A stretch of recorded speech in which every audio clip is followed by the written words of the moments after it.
To my left is one of the most popular best-selling SUVs in the land. It's of course the Chevy Tahoe with the 5.3-liter V8.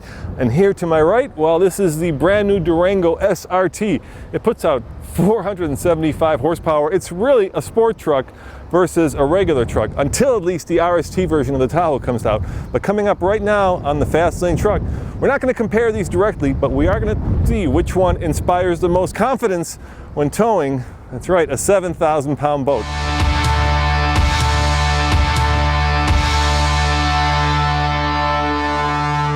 And what are we towing, Pete? We are towing a 24-foot Formula bow rider. And you're saying this is about 7,000 pounds? It is. Between the trailer and the boat, it's 7,000 pounds. Okay, and what's this rated at towing? To 8,700 pounds. So we're still way below this car's ultimate. This truck's ultimate.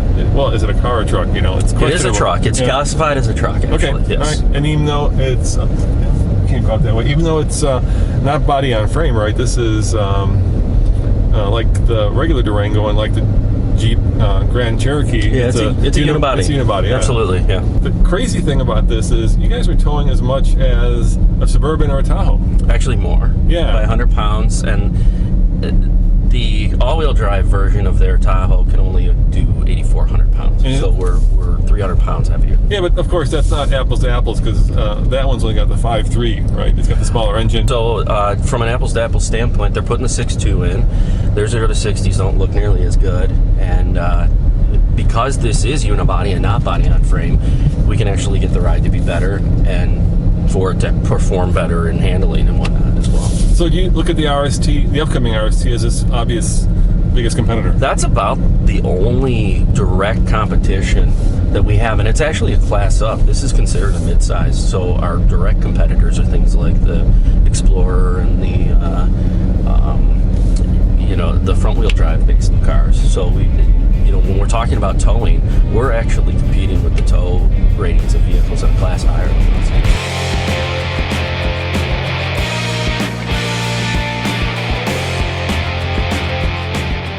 Of course, besides the engine, one of the biggest differences is that this is a unibody vehicle, whereas this is a classic body-on-frame vehicle. So let's see how the body-on-frame truck does against the unibody SRT.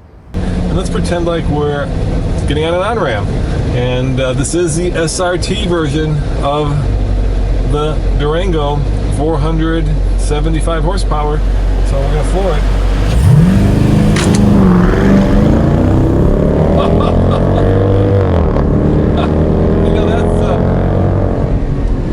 That's pretty darn incredible. The thing took off like a scalded cat, even with that much weight. I would recommend only doing that on a closed course because that thing was really quick, really quick. It's amazing, whether it's the fact that we're here at sea level and this engine is breathing a lot better than it does in Colorado, or whether it's the fact that this thing has a lot of torque.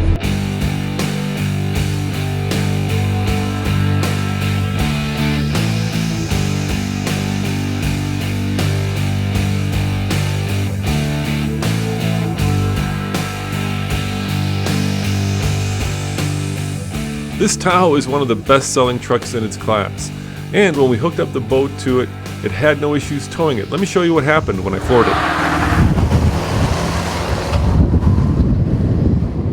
Unfortunately, our camera died, so I don't have the in-truck footage of towing with the Tahoe, but even though it has less power than the Durango SRT, it felt as stable, as secure, even though it wasn't as fast when towing the 7,000-pound boat. What did impress me about the Tahoe was that it had a built-in brake controller, and oftentimes towing isn't just about getting going, it's also about slowing down, and a built-in brake controller is a must when towing this much weight, at least in my book.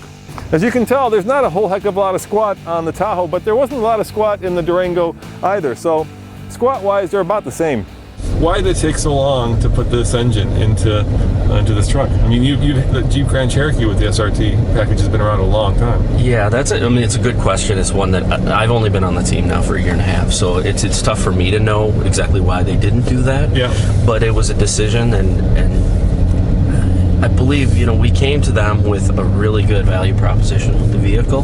We came with a great business proposal, making plenty of money, and I think they just had a hard time saying no this time when we brought it. It just made sense. Yeah, well, I got to tell you, it has no issues towing this boat. I mean, with, what is it, 475 horsepower, 470 pound-foot of torque? That's exactly correct. Yeah, it's like child's play. And 7,000 pounds is no light amount of weight to be hauling behind a truck. Now, the one thing that does concern me is that there is no built-in brake controller. And with this much weight, maybe on a flat surface like we're driving here, it's okay. But when you get into the mountains, you do want to have that security of being able to actually control the trailer yourself. Yeah, and then when we do our trailer development, we actually install a third-party brake controller. Yeah.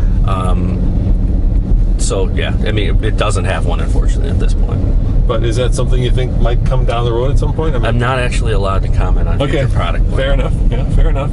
And let me give you my softball question then. What's your favorite feature of this truck?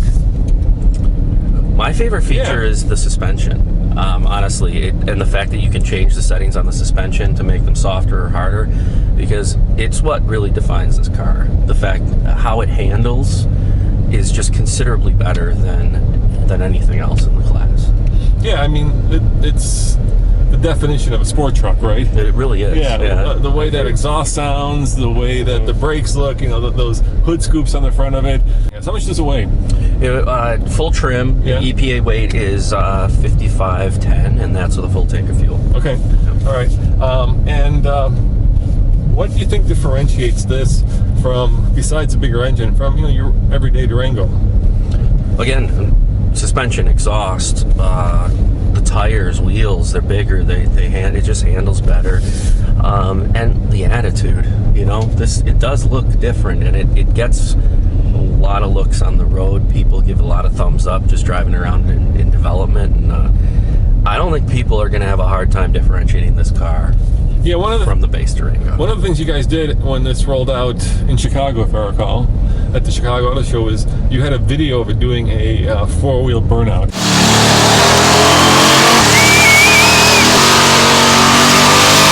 Yeah, that's correct. How did you do that?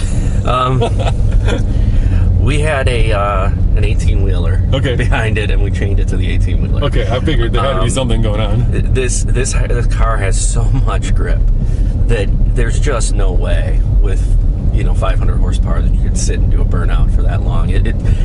What you didn't see was the fact that was about a 70-second burnout. Okay. We sat there for that long, and the drivetrain took it. The drivetrain took it. Yeah.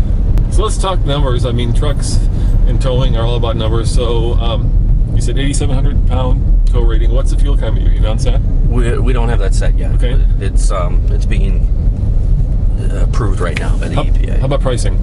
Pricing's at $62,995 plus a destination. I think it puts it right around $64,000. Starting? Yes. But that's without all these goodies. That's without all the goodies. Let's see what this one is. Let's see what our prices tested is. I'm sure it's a little bit higher. Yeah, we're at 75,365. This has everything on it. Yeah. This has every single package. So that's about the top end of what you're going to pay. And if somebody wants one of these, when will it hit the dealerships? It'll probably be in dealerships in September sometime. No, very quickly. Very quickly, yes. Yeah, we're getting ready to do the launch now, and it should be out there real quickly. In terms of tires, this has high performance tires. Are there different tire options? There are. There's a 3-season and a 4-season tire. Okay. 3-season is the Pirelli P0s, and the 4-season is a Pirelli P0 Verde, Scorpion Verdes. And they're both really good tires. The 4-season's actually a very good tire.